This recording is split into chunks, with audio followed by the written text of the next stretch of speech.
andmed jooksevad nii mitmes suunas temaatiliselt, et ma pidasin vajalikuks peatoimetaja Veerus seda natukene kokku võtta, et sotsiaalteadlasena ma sageli näen seda lauset, et andmed on uus nafta, aga teades, kust see tuleb, see on tegelikult hirmus 20 aastat vana tsitaat ja Clive Humby on selle tsitaadi autor, aga sellel tsitaadil on väga oluline teine pool veel, et naftast teatavasti ei saa midagi ilma rafineerimiseta.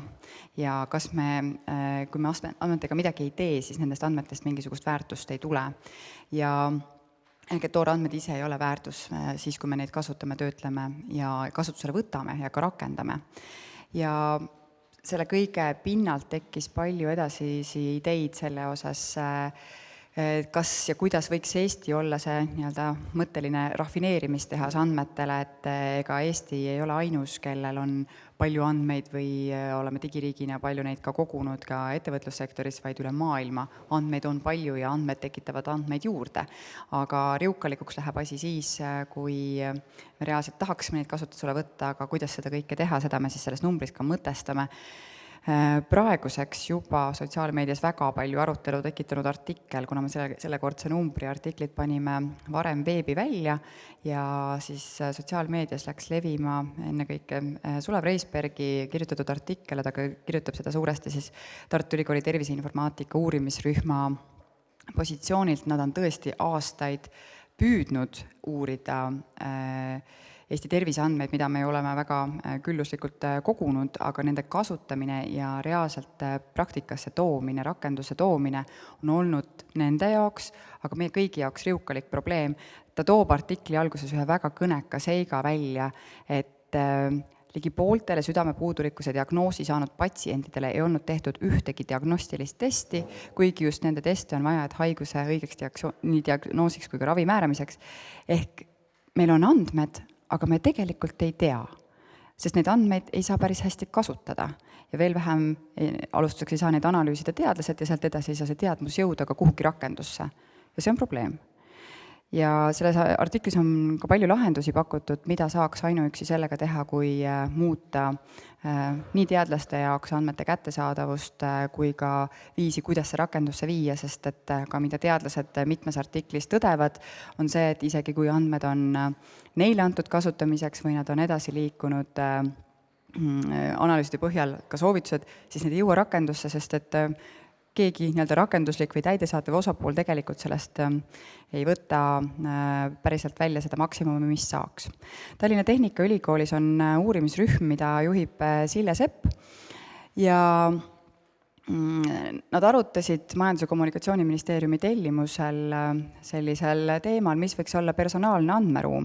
Ehk et iga indiviidi andmed, mida riik kogub, mida ka ettevõtted koguvad, kuidas sellest luua selline andmeruum, mida oleks võimalik inimesel endal kasutada, ka kontrollida, personaliseerida, sealjuures oma ka privaatsusküsimusega ka isiklikult tegeleda ja kuidas siis sellest omakorda väärtust võimalik välja võtta on palju huvitavaid mõtteid sellest ka, kuidas siis personaalne andmeruum võiks saada ja siin ka mõned sellised soovituslikud asjad, et just see andmete kättesaadavaks tegemine, usaldusväärse digitaristu loomine, andmevahetus, andmealane koostöö ja strateegiline juhtimine.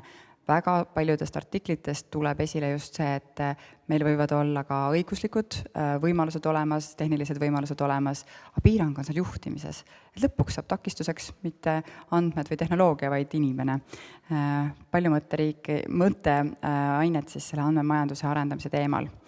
Traditsiooniline Rito vestlusring, kus osalevad kõik parlamendi fraktsioonide esindajad või siis igast fraktsioonist üks esindaja, oli väga viljakas ja ausalt öeldes see toimus juba enne, kui kõik need artiklid olid kokku saanud ja huvitav oli näha see, et erinevad Riigikogu liikmed väga konsensuslikult jõudsid üsna sarnastele järeldustele ja tõid välja need samad valupunktid, mis ilmnesid ka teadlaste artiklitest päris paljus nii privaatsusküsimustes kui ka rakendusküsimustes kui ka õigusloome küsimustes. Oli tõesti väga sisukas mõttevahetus ja ka huvitavaid personaalseid lugusid, kus mõni rahvasaadik veel selle vestlusringi käigus avastas, et oi, andmejälgijast, tema isiklikust andmejälgijas on keegi käinud vaatamas tema väga isiklikke asju, mis tuli talle väga suure üllatusena. Ehk et selliseid isiklikke lugusid oli ka see Riigikogu vestlusringi käigus. Tehisintellekt, ma teadlikult jätsin selle suures plaanis kõrvale, ma arvan, et see väärib ükskord ühte hilisemat Riito fookusteemat, aga siiski üks artikkel, mis puudutab just andmestumist ja andmestumist hariduses. Maris Männiste ja Andra Siibak on Tartu Ülikoolis just tegelemas sellega, kuidas haridus andmestub.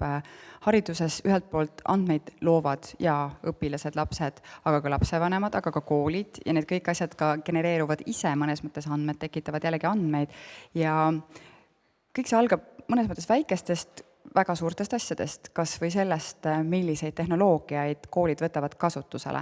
Kas need on väga suured ülemaailmsed platvormid, kes saavad sellisel juhul ligipääsu kõikidele haridusandmetele, mis muuhulgas on ka eriliigilised, kui vabatahtlikult me anname ära oma lapsed ja laste andmed kasutusse suurtele korporatsioonidele ja mida me lõpuks ise sellest tagasi saame.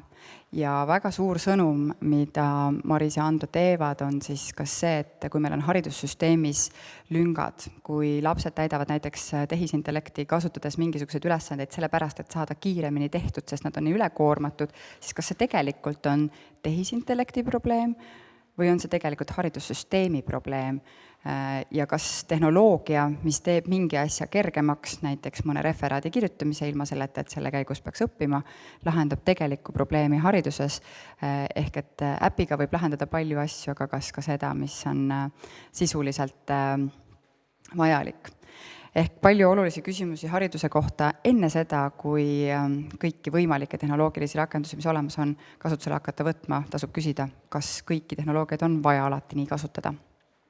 Aga meil on ka uuringute rubriik, ma tooksin siinkohal välja Andu Rämmeri, kes on Tartu Ülikooli Narva kolledži noorteuuringute kaasprofessor, väga huvitava ühiskonna kihistumise teemalise uuringu, vaadates seda, kas eestlased peavad õiglaseks millist ühiskonda ja milline meie praegune ühiskond nende tunnetuses on. Ja eestlased üldiselt peavad õiglaseks seda, kui meil on suure keskklassiga ühiskond ja see, kuidas siis inimesed ühiskonna kihistumist tajuvad.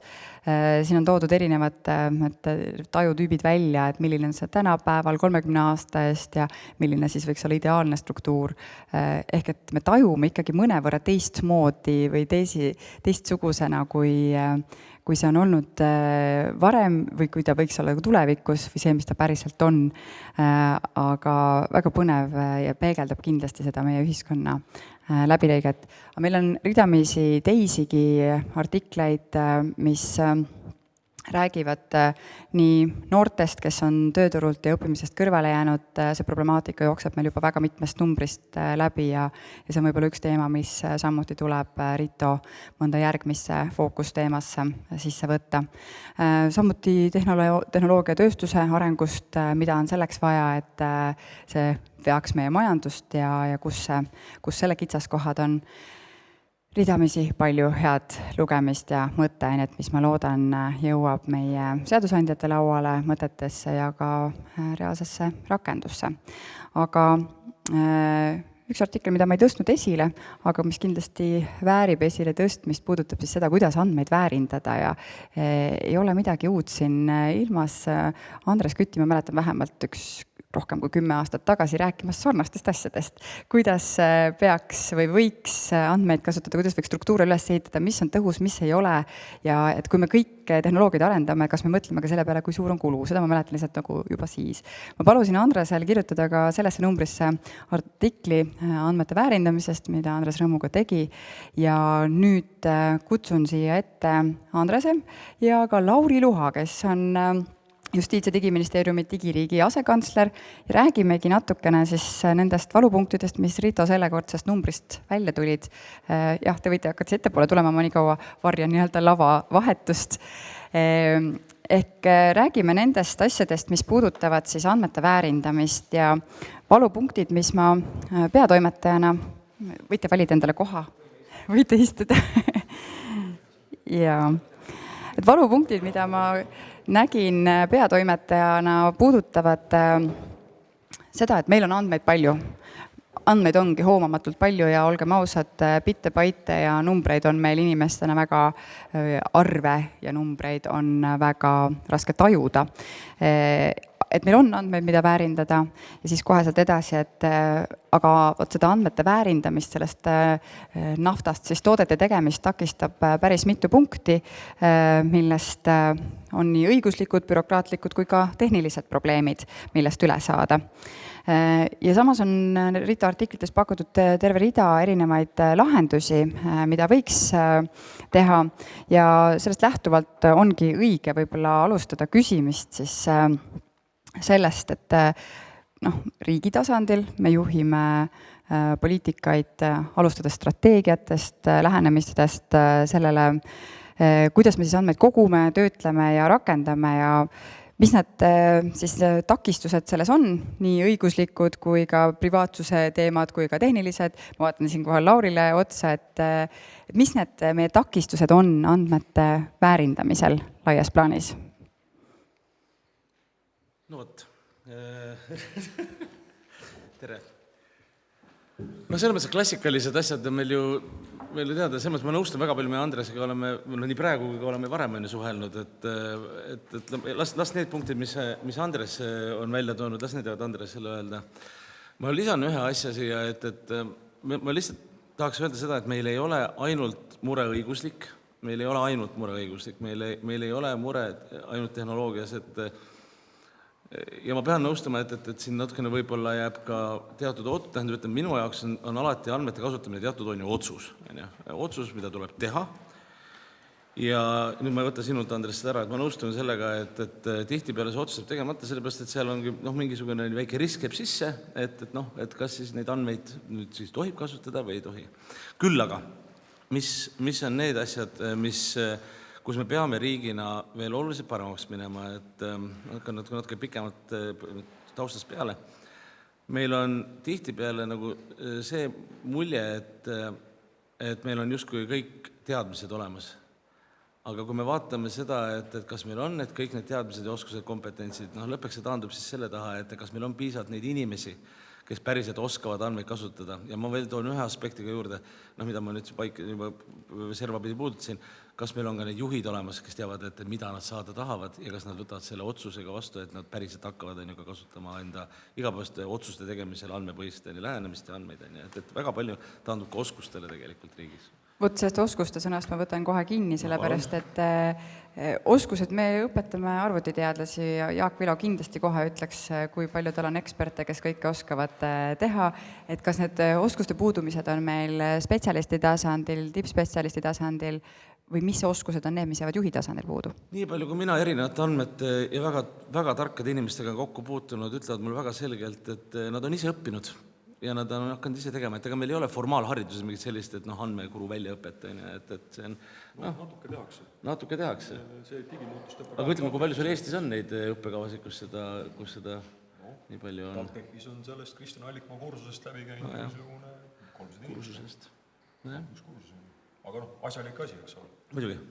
Aga ta on just mõeldud sellele tippjuhile või keskastme juhile, kes siis peab andmetega midagi peale hakkama, eks ole.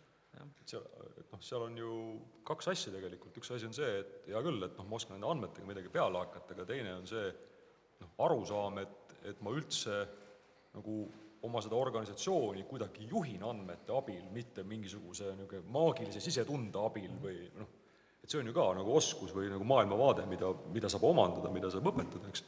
Et kui see on puudu, siis andmed võivad näidata, mis tahavad, aga mul maailmavaade ütleb, et nii peab olema, siis nii on. Äriteadlik andmeomanik on see. Ja kui seda äriteadlikkust ei ole, et mida ma tahan saavutada, siis see ei tule, et ega siis lõppeks on ju, ega lõppeks kõik taandub ju mitte ainult oskustele, aga kultuurile, et kas mul antakse see kohustus, ma isegi julgeks öelda juhtimis, kas mul antakse see kohustus ja ootus, et palun teeme nüüd meil siin organisatsioonis midagi targemini ja kas me oleme teadlikud oma ärist ja kas me suudame siis andmed kui vahendid panna selle äri nimel tööle. Loomulikult see on tohutu, aga see on jälle taandub, ongi need kaks asja, mida mina välja tein, et üks ongi selline juhtimislik pool ja teine on see ikkagi see oskuste pool ka. räägime natukene sellest samast strateegilisest vaatest veel edasi. Eesti digiriigina me kogume avalikus sektoris, erasektor kogub omaette. Kui palju me strateegiliselt näeme siin koostöövõimalusi, lahendusi ja ka neid riske hindame? Võib-olla vasta sina, seal on väljaspool peegeldus. Palju sina näed seda? Üldiselt ma pean tunnistama, et alati ma satun sellistes kohtades nagu raskesse olukorda, sellepärast, et mulle kangesti meeldib inimestega hästi läbi saada, aga teisest küljest tihtipeale tuleb nagu öelda halvasti. Ja see kontrast tekib sealt, et jumal paraku nagu hästi mõtlevate, tões ja väes õiges suunas liikuvate inimeste kogumi terviklik käitumine ei pruugi üldse olla ei mõistlik ega kasulik ega hea.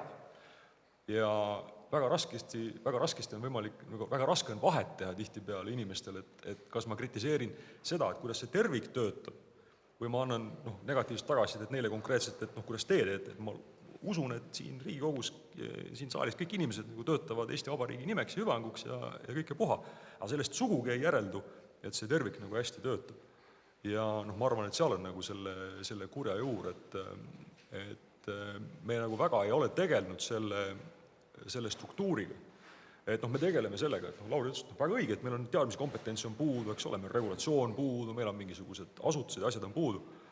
Aga et kuidas me vaatame, et millised mehhanismid meil seal siis nagu selles struktuuris sees toimuvad, eks, et mis mehaanika meid siis sunnib või suunab neid andmeid jagama ja taaskasutama ja juhtimislaua peale panema ja mis meid takistab seda tegemist.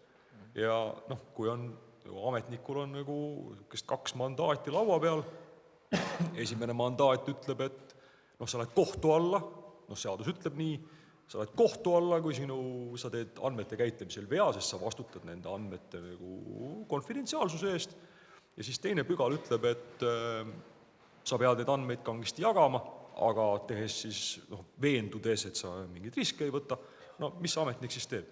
Ei võta. Muidugi ta ei võta, see peaks olema nagu mingisugune imeinimene, kes ütleb, et muidugi kõik andmed teeme lahti, sellepärast, et ma võtan isiklikult selle riski, et ma olen vangi lihtsalt puhtalt Eesti Vabariigi hüvanguks. Tore oleks, kui selliseid inimesi palju on, aga praktika näitab, et lihtsalt ei ole. Vanglakohti on meil ka. Vanglakohti on ka, sellega see omaette rida, eks ole.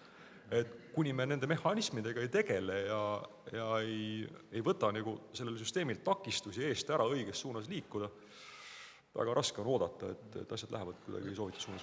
Ja samas on ka väga positiivsed näited, mida me Andresega just rääkisime ja tuletas meelde jumal õige, et me tõesti 2 inimest, sellest on nüüd 13, ei rohkem, 15 aastat tagasi umbes et kui oli Maanteeameti peadirektor, oli Aivo Adamson ja Elmar Vaher siis Politsei- ja Piirivalveameti peadirektor. Mäletate, mis juhtus juhilubade väljastamisega või? Muidu oli ju see, et pidi Maanteeametis minema eraldi pildi tegema, kohtumisel ametniku, siis minna kohale, võtta see plastikajal välja, milleks? Et kui me võtame seda, et juhiluba Eestis tegelikult, sul vaja ole, kui sul on ID-kaart tegelikult, kui te registrid suudavad selle ära öelda. Ja nad tegid selle julge otsuse ära, nad hakkasid omavahel, politsei jagas pildid, Maanteeamet pani, tolleke Maanteeamet, praegu on Transpordiamet, Maanteeamet pani selle pildi selle plastikule peale, saatis inimesele koju, super tulemus, Kas see oli midagi sellist, et kas nad millegi vastu eksid? Mitte millegi. Kusjuures jällegi klassikaline näide, see on üks väga väheseid näiteid. Ma olen Eesti e-riigi uurimisega tegelenud nüüd 15 aastat ja see on ainukene juhtum, kus andmete jagamisel on hästi konkreetne rahanumber küljes. Too oli 200 000 euri aastas. 200 000 euri aastas hoiti selle liigutusega kokku. Sellepärast, et need putkad, kust pilti tehti Transpordiametis. See oli ainult see üks otsene, tegelikult kaudselt mõjus. Aga seal on nagu konkreetne number, need olid renditud numbrid, need renditud putkad ja selle putkadel oli konkreetne hind ja see hind kodus ära, täpselt selle liigutuse pealt. Aga miks see liigutus sündis? Sündis selle pealt, et Transpordiameti peadirektor Aivo Adamson sai aru, et selleks, et infosüsteemid omavahel räägiks, peavad inimesed omavahel rääkima. Ja rääkis peadirektoriga ja PPA peadirektor sai aru, et kui ma kulutan nagu mõned nädalad oma ametniku aega või on mõned tuhanded eurod, et siis selle peale riik hoiab kokku 200 000 teises nurgas. Ja väärika inimesena ta võttis selle otsuse, et ta võtab selle kulu sisse oma ametisse. Okei, küsi, ma muidu räägiks veel. See tundus praegu nii imelihtne, et ühe mehe peas oli hea idee, mis sai teise mehe peas hea ideega kokku ja paneme registrid kokku ja kõik hakkab tööle, aga see ei ole tehniliselt nii lihtne. No andmevahetuse mõttes jah, et aga meil on neid andmevahetuse võimaluse kohti ju veel mustmiljon. Kas see mingi kaardistus on olemas? Kas on olemas mingi ülevaade, mida oleks vaja üldse? No andmekogude kaardistus on ju riigis olemas, ja veelgi enam, et kui me vaatame seda, et kui me peame prioriseerima, praegusel hetkel ka on, seal on natuke teisi valdkonda, mis meil on veel meil on lausa ju riigi poolt prioriseeritud on ju 30 andmekogu näiteks, mis on nagu eriti kriitilised, kus alati rahvastikuregistri äriregistrid on niisugused tuumikud, mis hoiavad meile enne riiki üleval, et loomulikult on kaardistus olemas.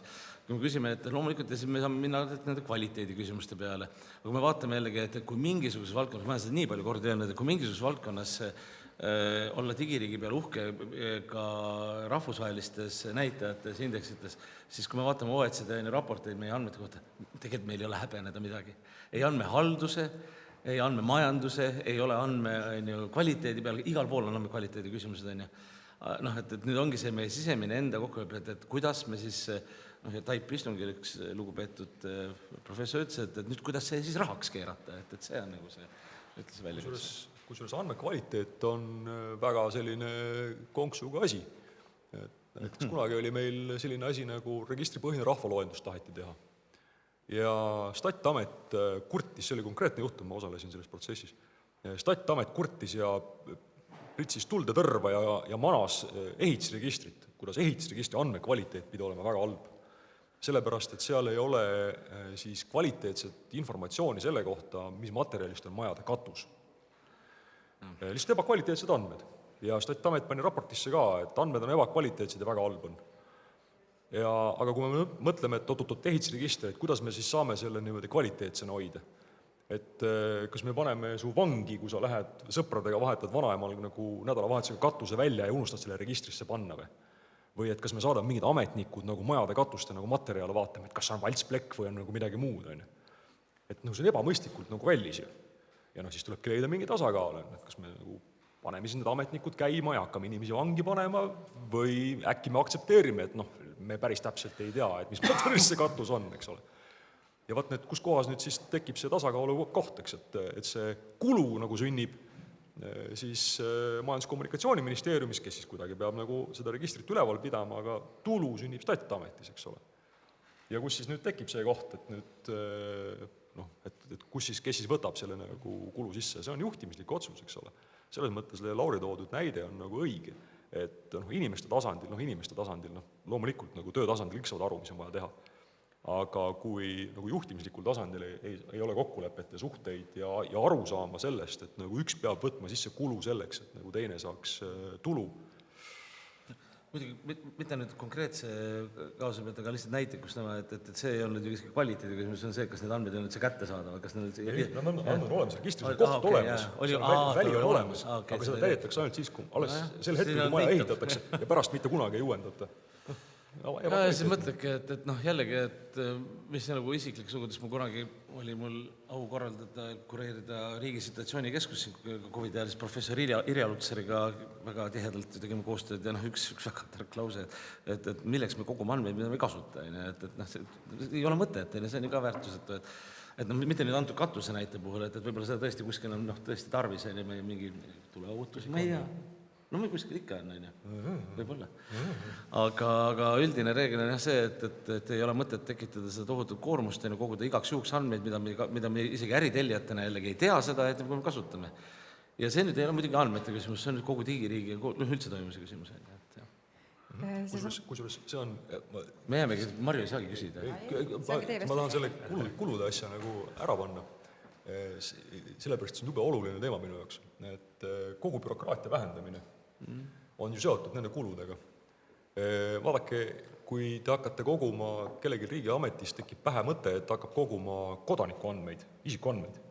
Väga vastik, väga kallis tegevus on. Tuleb mingid registrid asutada ja mingid pabereid täita ja tekivad mingid kohustused ja väga halb on. Väga kallis. Tekivad kulud. Aga kui on tarvis koguda siis ettevõtte andmeid, mitte mingid kulusid ei teki.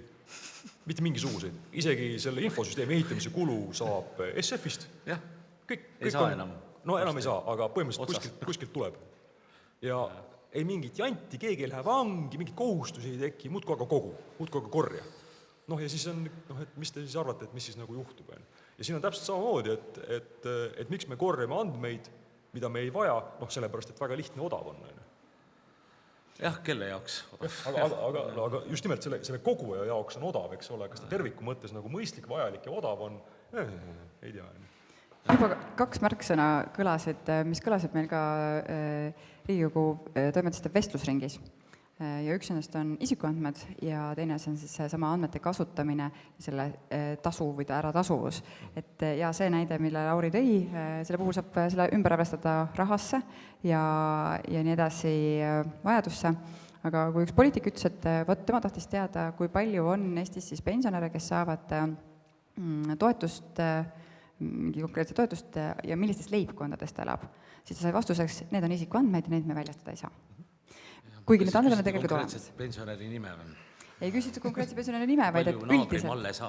Just, aga kuna ametnikul on lihtsam öelda, et kuna seal taga on päris inimesed, siis me ei saa seda väljastada. Ja muidugi, olgem ausad, eks oleks olnud ka palju käsitööd, nagu ametnik lisas. Tekib küsimus, et kas on õigustatud või ei ole õigustatud, kus piirist on õigustatud ja kus me selle arvestame, saame ümber arvestada sellesse 200-300 000 ja kus see tegelikult ei ole mõistlik. Aga see on meil niimoodi tehtud ja see on väga sügavalt sisse ehitatud sellesse, kuidas Eesti digiriik töötab. Nimelt meil on pandud iga andmekogu valdaja vastutama isiklikult nende andmete eest ja see on ainult tema otsustada. Meie siin võime arutada igasuguseid asju, aga kui see andmekogu pidaja ütleb, et ei, minu arvates on risk liiga suur ja see on ebamõistlik ja ma ei anna, siis ta ei anna ja nii ongi. Ja see on meile andnud nagu väga palju seda, et meil on andmed väga kvaliteetsed, need andmed on meil olemas, me ei kogu väga palju liigseid andmeid ja see on andnud väga palju hüvesid, aga see tähendab ka seda, et see andmekogu pidaja võib ajada sõrad vastu ja öelda, et ei, ja nii ongi, sest tal on antud vastutus. Eks see Andres viitab on ju kasutatavusele, et kas need andmed saab mõni kasutusse võtta, ja see pole isegi niivõrd tehniline küsimus, et kas neil on ühtsed vormingud ja klassifikaatorid ja kõik need mudelid ja andmeteenused on kirjeldatud. Tegelikult see ei ole see. Jälle, et loomulikult mul tuleb ka neid näited, et varasemalt jällegi COVID-i eest, et kus andmekogu põhimäärus oli lõpliku nimekirjaga asutustes, et kes võivad andmeid pärida. Punkt. Aga oli vaja tegelikult ju tol hetkel paindlikult veel muid asju vaadata. Muidugi jällegi üks asi, mida me ei tohi nüüd ära unustada. Et me rääme siin muidugi järjest, me küdame siin niimoodi ennast üles ja mõtleme seda, et kuidas me lõpuks jõuamegi, et kuidas need lahendused on. Aga andmetega on niisugune lugu, et mina väidan ka seda, et ühiskonnas nii mõnelgi juhul on need ka demoniseeritud. Või nende, ütleme, väljaandmine või nende kasutamine võib olla demoniseeritud. Ja ma toon teile näiteks, ma saan selle tuua, sest tegemist on läbi mõeldud jällegi omaaegse õigusliku konstruktsiooniga. Ja või vähemalt, ma ei hakka nimesid, aga vähemalt mul on juristid väitnud seda ja me käisime ka omal ajal ka valitsus on ju seda teemat arutas, aga tuletame meelde COVID-i aega. Oli eriolukord veel ja siis oli ka see, et ka pärast eriolukorda, kui sa olid määratud karantiini, siis sa olid määratud sinna konkreetsesse oma kodukohta, mida sa ise olid deklareerinud. Nüüd, sul on antud korrakaitselist, sul on antud see kohustus, sa oled määratud, siin ei ole seda vaidlust. Ja siis käis politsei vaatamas akna taga, kuidas see lehvitud. Aga nüüd mu küsimus, kas õiguslikult oleks võinud kasutada näiteks ka sideandmeid, et jälgida, et kas see telefon, mis on inimese oma, kas ta siis liigub kuskilt edasi. Õiguslikult ma saan aru, et oleks võinud seda teha, aga kas te kujutaksite ette, kui me oleksime hakanud niisugust asja tegema? Et jällegi, et ühelt poolt on nagu õigus, aga teiselt poolt on see, et kuidas ühiskonnas neid asju võetakse, nii et siin poliitilise kaalutlusega ma saan täiesti aru, et miks seda näiteks ei tehtud. Ma küsin ka vahele küsimuse. Kuidas see GDPR armastatud meie privaatsusdirektiiv, kuidas see reguleerib privaatsust, kuidas see defineerib, mis asi on privaatsus? Käsi püsti, kes oskab öelda? Definitsiooni või? Jah. Legaaldefinitsiooni? Jah, kuidas on defineeritud privaatsus? See õigus määrata, mis on tema jaoks isiklikult? Ei ole. Õige vastuse. Nii? Konksuga küsimus. Et see nimelt, seda definitsiooni ei ole olemas. See ei ütle sugugi seda, et privaatsus on see. GDPR ütleb, et selleks, et andmed oleks mõistlikult kaitstud, tuleb niisuguseid asju teha.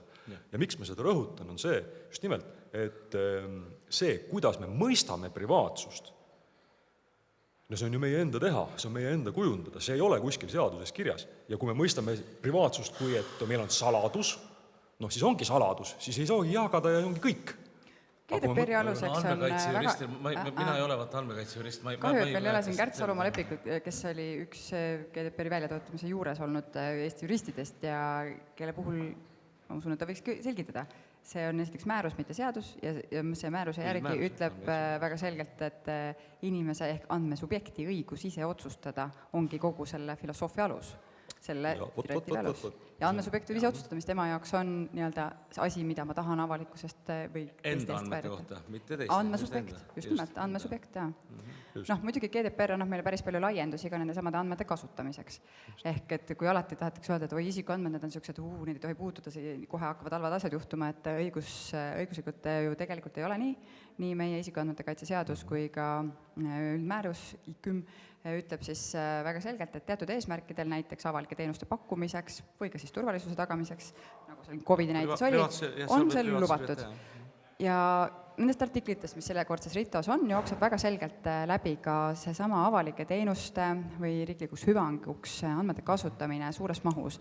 Ja Andres, sina ka oma artiklis mõnes mõttes puudutad seda, et me saaksime neid andmeid kasutada ka ilma selleta, et meil oleks siis iga selle andmesubjekti nõusolekut vaja, juhul kui me looksime sellest hoopis mingisuguseid teiseseid nii-öelda sünteetilise kihi andmetest. Kas sa selgitaksid natuke seda mõtet?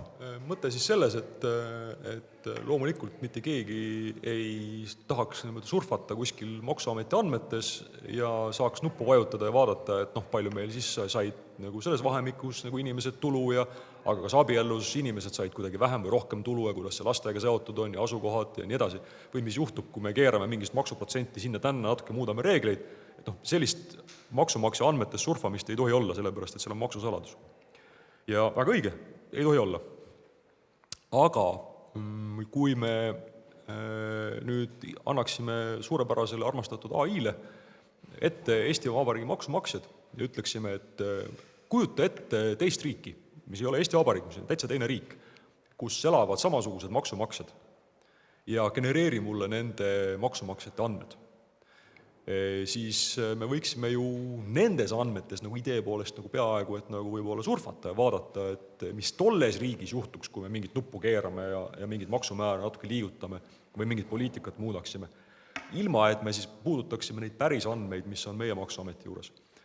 Hetkel on, ma saan aru, juristide seisukoht ja selle osas on tehtud päris põhjalikku tööd ja hetkel on seisukoht, et nii ei tohi teha, sellepärast, et ka selle teise riigi andmed on ikka saadud nendest meie maksuameti andmetest ja seetõttu nad on ikka tundlikud ja tegelikult ei tohi. Ja sellel ei ole väga head lahendust praegu ei juriidiliselt ega tehniliselt, kuidas sellest takistusest üle saab, aga põhimõtteliselt see on üks suund, mis meil võib aidata siis sinna poole, et me saaksime andmeid ühest küljest kasutada, aga teisest küljest me siis seda kodaniku õigust austaksime. Sisuliselt luua nagu liivakast simulatsioonid andmetega, mis ei ole, kus taga ei ole päris Matid ja Kallet, kelle privaatsus see võiks olla. Aga on Matisid ja Kallesid on enam-vähem samas proportsioonis, kui päris maksumaksjate hulgas, mehi naisi on sama palju, laste hulgad, sissetulekute jaotused, kõik muud asjad on sarnased, aga mitte samad. Võib-olla mitte see maksunduse neid, aga väga palju selles õigus on ka see, et kelle jaoks on ju kasutatavad.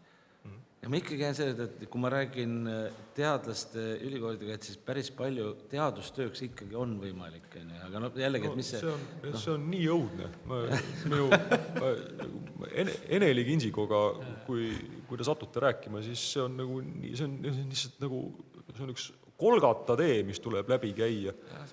See on nii õudne ja veel õudsem on see, et see asi käib niimoodi, et meil on riigiasutus, kellel endal ei ole võimekus seda kolgatka teed läbi käia. Ja siis ta palkab endale mingisuguse teadlase, kellel on, tundub, et raha sees on selline nagu enda nagu narrida laskmine, kes siis käib selle kolgata tee läbi, saab tulemused, ütleb riigiametnikule 8. Riigiametnik ütleb 8, 42. Sain vastuse, väga hea. 53 on praegu. 53. Või mis iganes see number on. Ja ütleb, leping täidetud, valmis. ja kõik andmed kustutatakse ära, sest leping on lõppenud. Ja siis, kui selle riigiasutusel on järgmisel aastal uuesti vaja andmeid, siis ta teeb uuesti hanke, leiab endale uue partneri, kes käib selle tee uuesti läbi ja ütleb nüüd 9. Riigiasutus ütleb, aitäh, kõik andmed kustutatakse ära, minnakse edasi.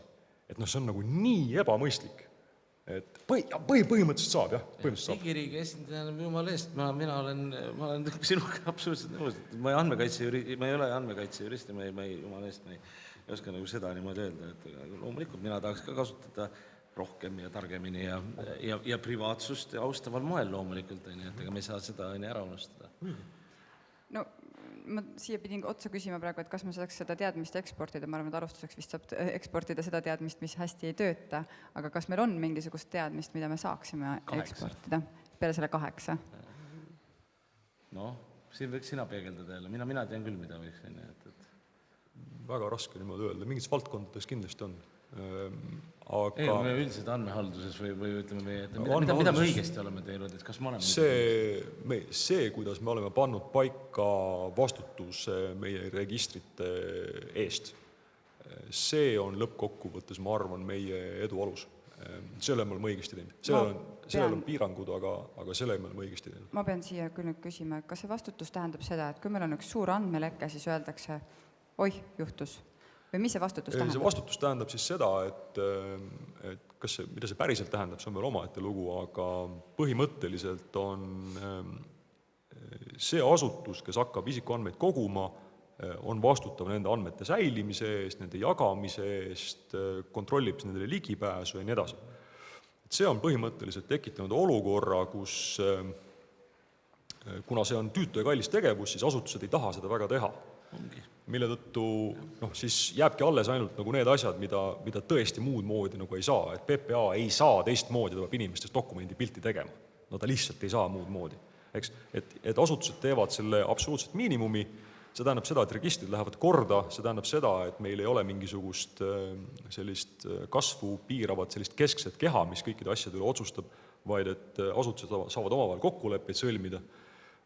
Ja see on väga hästi tehtud, see on väga hästi toimunud, aga sellel on ka tagajärjed, eks. Müts maha nende inimestes, see on tõesti tüütu, tuim ja järjepidev töö, et andmetega tegeleda niimoodi, et nad ka lõpuks mitte ainult leitavad, nad oleks ka ligipääsetavad, kasutatavad ja turvalised. See ei ole mingisugune asi, et ma lihtsalt mõtlesin siin ja siis AI teeb korda, ei tee. Absoluutselt ei tee. Aga see tähendab ka seda, et vähemalt isikuandmete puhul seda ei tehta kergekäeliselt. Seda tõesti tehakse alles siis, kui tõesti muud moodi ei saa. Et kui mul kogu see e-riigi usaldus põhineb ju sellele, et kas meil on need andmed lipa-lopa või ei ole, et meil usaldusega tegelikult on asjad ikka väga... Ja see usaldus tulebki sealt, et need andmetega ei ole lipa-lopa, need on kindlates kohtades, need on üks koopia, eks ole, need on kontrolli all ja see tuleb täpselt sellest vastutusest. Selle me oleme väga hästi. Et siis ongi see kokkuleppe koht, et kui palju riski me oleme nõus võtma, selles mõttes, et me oma ütleme, kui me räägime õigusloomest, ega siin on ju ka konkreetselt ikkagi sammud, olgu need see privaatsust, kaitsetehnoloogiad, andmejälgija näiteks, mis on praegu ka avaliku teabeseaduseni teises muudatuseni paketis peaks liikuma ka varsti Riigikogu poole. Samamoodi andmete teabevärav, et kus kaudu me neid andmeid saaksime jagada, jällegi väiksed, aga olulised asjad ikkagi. Jah. Eks neid takistusi tuleb nagu eemaldada, et see kompetentsikeskus võiks vabalt olla kuskil Statiametis või kuskil mujal, kes siis tegeleb selle vastukaalu tekitamisega, sest praegu on olukord, kus meil see andmete mittekasutamise kompetents on AKIs väga niimoodi jõuliselt koos, ühes kohas selge mandaadiga, neil on selge ülesanne teha nii, et andmetega on kõik korras. Aga see pool, et mis siis peaks sinna vastu tulema, aga mis riske me oleme valmis võtma või et mis see kasu nagu on, siis selle andmete kasutamise pool on hajali. See ei ole nagu koondatud ühte kohta. Välja oma Riigikantselei ajast ma ütlen küll, et ma loomulikult olen ka ise fanaatiline olnud selle peale, et ma tahan saada need andmeid, tol hetkel riigi turvalise julgeoleku vaates, ja mitte nuhkida siin konkreetselt kellegi taga, ja see pole see. Et tol hetkel ka rääkides peadirektoriga, kes on praegu, ega selles mõttes ma pean Pille nimel ütlema Jumala, tähendab või tema suhtes ütlema, et tal on Jumala õigus, aga leiame siis, tehkem need nüansid siis ära seadustes, et AKI saaks anda vastust, sest et AKI järelevalveorganina ei saa anda vastust, kui ta, või noh, ütleme, sinule oodatud vastust või minule oodatud vastust, kui see on ju seadustest tõkend. Ega AKI-le ei saa ka nagu ette heita selle, et nad teevad seda, mida neile on kästud teha. AKI tõmbab riski nulli. Aga kui kõige turvalisem infosüsteem ja kõige paremini kaitstud andmed on see, infosüsteem on välja lülitatud ja server on ka välja lülitatud ja kõige turvalisemad on andmed, me saaksime liiklusõnnetused kohe maha niimoodi, kui me keelaksime liiklemise ja jõustaksime selle keeluaine tänavatel jalgrattaga ja jala või autoga. Jõuame juba loomvate lahendusteni. Vahepeal küsin, kas keegi auditooriumist tahab äkki küsida midagi, kaasa mõelda, kommenteerida. Palun tea. Suur aitäh selle nauditava vestluse eest ja mina olen Teadani Ilava Arenguseire Keskuse juhataja ja me oleme Arenguseire Keskuses ka andmeteemasid vist, ma arvan, aastast 2022 eri moel käsitlenud. Ja ma alustan sellest, et GDPR-ist oli siin juba juttu ja tõesti üks ka meie tellitud uuringutest leidis, et see GDPR-i jõustumine tingis teatud ülereaktsiooni, et andmekaitse põhiõigus ja õpiti seda väga hästi kaitsma, samal ajal kui siis need teised hüved, innovatsioon, rahvatervis, muud, mida me ju ka tahame, jäid mõnevõrra varju, et see andmekaitse varjutas nii nende ametnike jaoks, nagu Andres väga hästi rääkis, et kui tal on valida, on ju tema vastutab, kas ta annab andmeid, ei anna andmeid, et kuhu siis see kaalukaus kaldub, kui ka võib-olla ühiskondlikus debatis, et me räägime vähem sellest, et mis on selle andmepimeduse hind, et kui me ei saa neid rahvatervise lahendusi või neid innovaatilisi lahendusi, on ju küll, aga me räägime väga palju sellest, mis on, kui ohtlik asi on andmeleke, mida ta kahtlemata on. Et võib-olla see küsimus on see, et kui hästi on praegu Eestis need asjad tasakaalus, need erinevad avalikud hüved omavahel tasakaalus, kas seda tasakaalu oleks vaja kuidagi korrigeerida.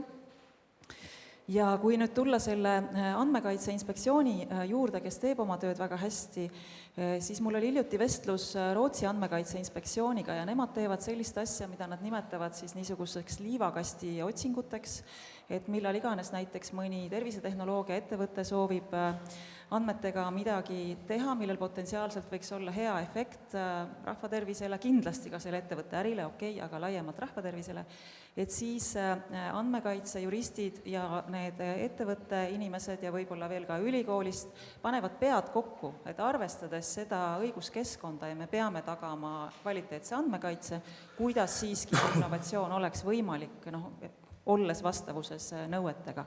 Et seda laadi juhtumeid siis Rootsi Andmekaitse Inspektsioon eest veab ja tal on teatud taotlusvoorud, et kes te tahate andmeid kasutada, te arvate, et see praegu isikuandmeid eriti on ju, et te olete põrkunud takistustega, tulge on ju, leiame siis õigusruumis pädevaid ja kohaseid lahendusi koos. Aga muidugi see asutus või see niisugune initsiatiiv ei pea olema tingimata andmekaitseagentuuri enda juures. Teine teema, mida ma tahaksin põgusalt puudutada, on isiku ja riigi vastutuse andmekaitses. Siin kõlas ka läbi poliitikute suu läbi, et iga inimene peab teadma, kui tema andmeid on kasutatud ja milleks on kasutatud. Ja meil on andmejälgija tegelikult olemas. Kuigi seal võib-olla ei ole veel ka sees tõesti kõiki andmekogusid, aga selles suunas liigutakse. Nüüd kelle vastutus või kui hästi meil on paigas see, et see järelevalve käibki meil läbi inimese enda silmade, et ei saagi eeldada, et mõni riigiasutus ennetavalt teavitab, kui ta hakkab sinu andmeid vaatama. Et kui hästi meil ikkagi on see paigas, et inimene ise ongi see valvekoer, mitte ta ei ole nagu passiivselt kuidagi pool lamaskil tugitoolis, et teda peab teavitatama, kui tema andmetega midagi seaduspärast loomulikult tehakse. Et kuidas meil sellega on, et kes siin päriselt vastutab ja kes saab peapesu, kui midagi juhtub ja kas me oleme seal, et need inimesed päriselt hea peremehelikult, muidugi me ei ole seal, aga kuidas sinna jõuda, et see hea peremehelik vastutustunne tekiks? Ma nii tahaks anda kodanikuna vastusega, ma pean andma ametiga. Loomulikult me jõuame sinna, et küsimus nüüd inimest tähendab, ma pean nüüd valima väga sõnu, aga ma vastan enda seisukohast kõige paremini. Mina ei käi iga päev vaatamas, Lauri Luht, mina ei käi vaatamas iga päev andmejälgijas, kes on vaadanud mu andmeid. Mina usaldan seda, et need asutused, sest meil on õigusraamistik, meil on olemas ikkagi demokraatlik vabariik, meil on ütleme, ühiskonnas mingid asjad ikkagi nagu paigas. Ma usaldan seda, et kui keegi käib, ju siis oli vaja, et jällegi, jällegi andmejälgijas me muidugi ei kuva ju neid asju, et kui ma peaks olema kriminaal, uurimise all ja siis, et see on hoopis teine lugu natukene. Aga mina ei usu seda, et keegi minu andmeid igapäevaselt tahab minu andmeid siin kuritarvitada, mis viib mind nagu selleni, et mul on väga hea meel, et ma võin iga kell minna ja vaadata, aga minu hommik ei alga sellega, et ma võtan Eesti äppi lahti, andmejälge, vaatan, mis sa tegid siin mulle, et elus on minu jaoks rohkem väärtusiga. Küll aga peab tekkima ja mul peab olema kodanikuna Lauri Luhtina, mul peab olema see võimalus, et kui mul tekib vähimgi kahtlus, et miks on päritud, siis mul peab see koht olema. Ja siis ma hakkan uurima, aga selle vastuse ma julgen anda siis enda seisukohast. Jällegi inimestel on erinevad asjad, et ma mõistan ka neid inimesi, kes ütlevad seda, et tegelikult nad tahavadki olla kuskil täitsa metsas ära ja nad ei taha üldse, et keegi nende kohta vaatab, et seda tuleb ka respekteerida. Ja siis on olemas, võib-olla tõesti minusuguse hullu, et mina annaksin hea meelega enda andmed digitaalsele teisikule, et teeks need vajalikud transaktsioonid minu eest ära, mis võimaldavad minu aega kulutada kuskil mujal. Et olgu vahet, pole see seotud omandiga või olgu see seotud mingisuguse teenustega, et mina annaks.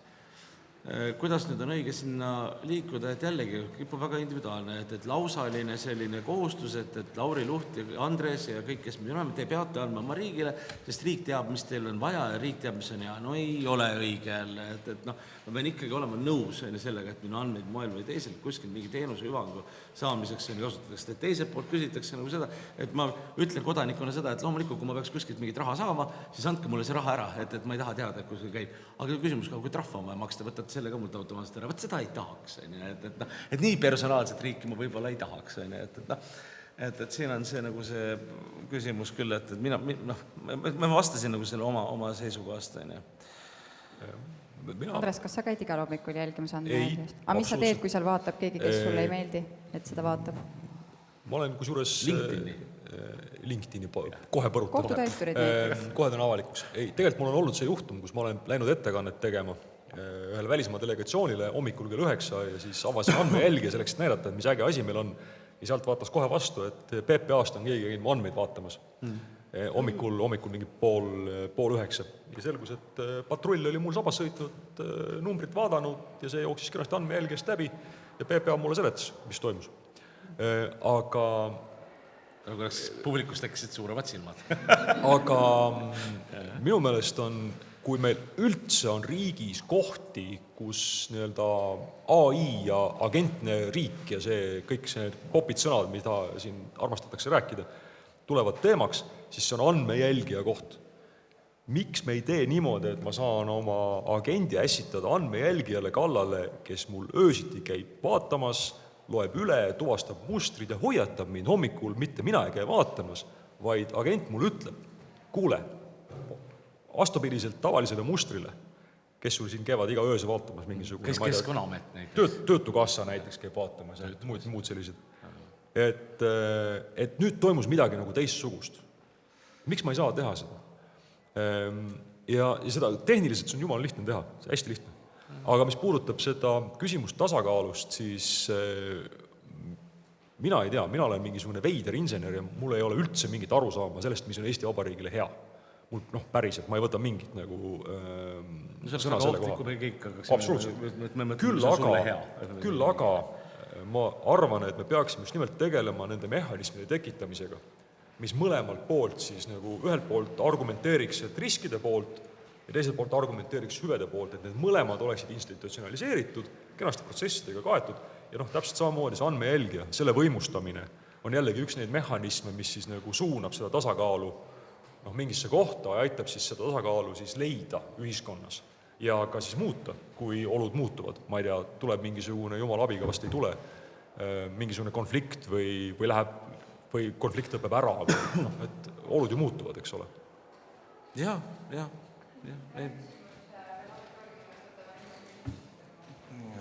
Väga huvitav diskursus. Ma juristina ütleksin ühe märkuse, et kuidas selle panna kodanikele võib-olla selline jälgimislausa kohustus või nõnda. Kunagi Lennart Meri ütles, et riik peab töötama 24 tundi ööpäevas. Jumala õige. ja selle 24 tunni sees võib midagi juhtuda, et riik tunneb huvi minu vastu, mingite andmete vastu, kõik on loogiline ja võimalik. Aga õigusriiklik selline funktsioneerimismehhanism on põhimõtteliselt minu arust üsna lihtne. Eraõiguses on lubatud kõik, mis ei ole keelatud. Avalikus õiguses on kõik vastupidi. See on nagu riigi poole pööratud ja muidugi ka kohaliku omavalitsuse poole pööratud nõue. Lubatud on ainult see, mis ongi lubatud. Ehk teisisõnu, kui riik vaatab sinu andmeid ja mina tunnen huvi, näed, on vaadatud, siis riigil peab olema ette näidata piltlikult see koht, mis andis talle selle volituse. Vist nii. Ja muidugi. Aga et kodanikud hoiaksid riigi tegevuses silma peal, ka maru tähtis, sest võimul, eriti avalikul võimul, on üks maru halb omadus, seda võimu kuritarvitada. Siin on kodaniku silm väga tähtis.